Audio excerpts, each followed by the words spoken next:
আসসালামু আলাইকুম। Cook and kids with রুমানার পক্ষ থেকে শীতকালীন পিঠার পর্বে আপনাদেরকে আমন্ত্রণ জানাচ্ছি। আজ আমি আপনাদের করে দেখাবো তেলের পিঠা।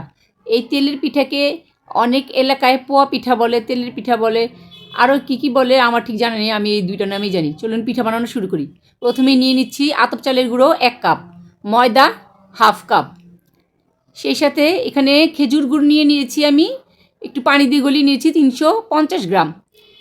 এইটা এখন একটু কুসুম গরম অবস্থায় আছে। যেহেতু আমি এই শুকনো চালের গুঁড়া ব্যবহার করছি, সেজন্য গুড়টাকে আমি একটু হালকা কুসুম গরম করে নিয়েছি। এখন এই গুড়টা দিয়ে আমি চালের গুঁড়োটাকে ভালোভাবে মেখে নিব। আমি এই একেবারে ঢেলে দেওয়া যাবে না, অল্প অল্প করে আমি ঢেলে দিচ্ছি গুড়টা, আর সাথে একটা চামচ দিয়ে নেড়ে নিচ্ছি। যেহেতু গুড়টা এখন হালকা গরম পর্যায়ে আছে, সেজন্য আমি এখন চামচ ব্যবহার করছি, হাত এখন ব্যবহার করছি না। ভালোভাবে নেড়ে চেড়ে দিচ্ছি যাতে সুন্দরভাবে গুড়টা চালের গুঁড়োর সাথে আর ময়দার সাথে মিক্সড হয়ে যায়। এখন আমি এর মধ্যে দিয়ে দিব হালকা কুসুম আছে এই পানিটা, আধা কাপ আমি নিয়ে নিয়েছি। এখন দেখি আমার কতটুকু লাগে। এই পানিটুকু আমি দিয়ে দিয়েছি। এখন আমি ভালোভাবে হাত দিয়ে চালের গুঁড়োর সাথে পানিটা মিক্স করে নিব। এখানে কিন্তু আমি হাফ কাপ পানি পুরোটাই দিয়ে দিয়েছি।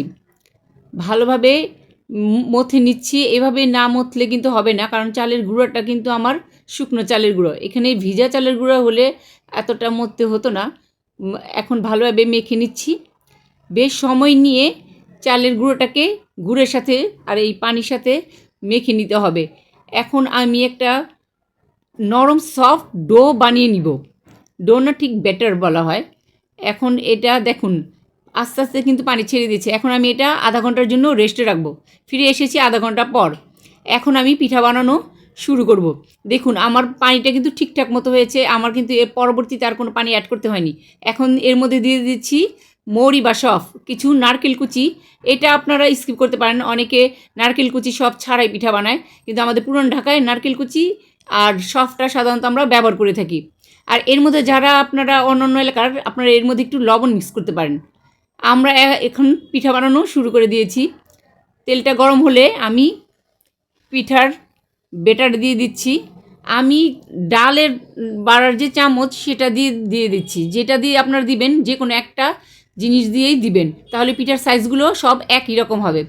দেখুন পিঠাটা দেওয়ার পরে পাশের সাইড থেকে একটু তেল দিয়ে নেড়ে চেড়ে দিবেন পিঠাটা, আর তাহলে ভালোভাবে পিঠাটা ফুলে উঠবে। দেখুন আমার পিঠাটা কিন্তু প্রায় হয়ে গেছে।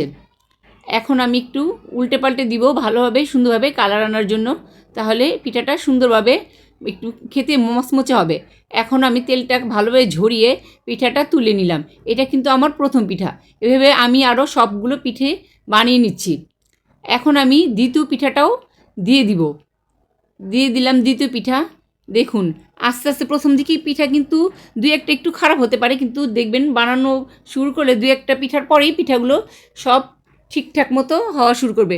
আমি আবারও খুন্তির সাহায্যে তেল ভালোভাবে দিয়ে দিচ্ছি, তাহলে কি হবে, পিঠাটা ভালোভাবে ফুলবে। আপনারাও তেলটা এভাবে নেড়ে চেড়ে দেবেন, পিঠাটা একটু উল্টে পাল্টে দিবেন। এইভাবে আমি সবগুলো পিঠা বানিয়ে নিয়েছি। শীতের পিঠার এমন মজার মজার রেসিপি পেতে আমাদের চ্যানেলটিকে এক্ষুনি সাবস্ক্রাইব করুন। লাইক কমেন্ট শেয়ার করতে ভুলবেন না। আবার দেখা হবে নতুন রেসিপিতে। আজ এ পর্যন্তই। আল্লাহ হাফেজ।